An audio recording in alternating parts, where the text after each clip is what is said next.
Sky இங்கிலீஷில் இன்றைக்கி daily use பண்ணுற 10 சென்டென்சஸ் பற்றி பார்ப்போம். எல்லா சென்டென்ஸையும் கவனமாக ப்ராக்டிஸ் பண்ணி உங்களோட டெய்லி லைஃப்பில் யூஸ் பண்ணுங்கள். I was Kindle with laugh.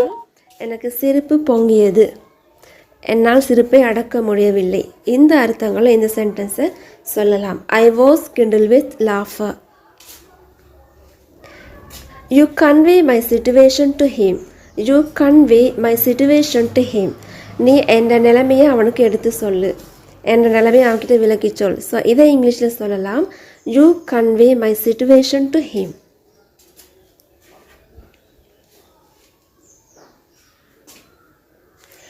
He nodded his head. He nodded his head. அவன் அவனுடைய தலையை ஆட்டினான். அவன் அவனுடைய தலையை ஆட்டினான். ஏதாவது ஒன்றிற்காக சம்மதம் என்ற அர்த்தத்தில் அல்லது இல்லை என்ற அர்த்தத்தில் தலையாட்டதை சொல்றது. He nodded his head. What do you feel on seeing me? What do you feel on seeing me? உனக்கு என்ன பார்க்கும் பொழுது என்ன தோணுது? என்ன பார்க்கக்குள்ள உனக்கு என்ன தோணுது? ஸோ இதை இங்கிலீஷில் சொல்கிறது. What do you feel on seeing me?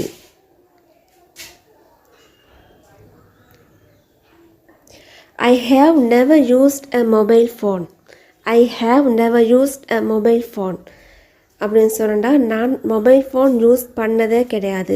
நான் ஒரு போதும் மொபைல் ஃபோன் யூஸ் பண்ணதே கிடையாது. இந்த அர்த்தங்களை இந்த சென்டென்ஸை சொல்லலாம். I have never used a mobile phone. Am I here without knowing this? Am I here without knowing this? இது தெரியாமலா நான் இருக்கிறேன் அல்லது இது கூட எனக்கு தெரியாதா? ஸோ இந்த மாதிரி அர்த்தங்களை உங்களுக்கு இந்த சென்டென்ஸை யூஸ் பண்ணலாம். Am I here without knowing this?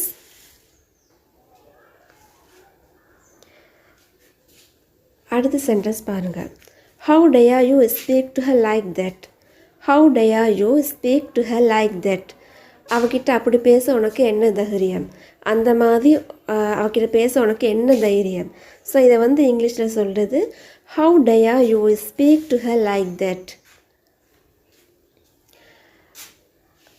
Are you contradicting me? Are you contradicting me? அப்படின்னு சொன்னால் நீ என்னை எதிர்த்து பேசுகிறியா? நீ எதிர்த்து பேசுகின்றாயா? ஸோ இந்த அர்த்தத்தில் சொல்லலாம். Are you contradicting me? நீ என்னை எதிர்த்து பேசுகிறாயா? அடுத்த சென்டென்ஸ் பாருங்கள். I don't have any obligation to talk to you. I don't have any obligation to talk to you. உன்கிட்ட பேசுகிறதுக்கு எனக்கு எந்த ஒரு கட்டாயமும் இல்லை. உன்கிட்ட பேச எனக்கு எந்த ஒரு கட்டாயமும் இல்லை. ஸோ இதை சொல்லலாம். I don't have any obligation to talk to you. அடுத்த சென்டென்ஸ் பாருங்கள். Do I have to do everything? Do I have to do everything? இது எல்லாத்தையும் நான் செய்யணுமா? எல்லாத்தையும் நான் செய்யணுமா? ஸோ இந்த அர்த்தத்தில் சொல்லலாம். Do I have to do everything?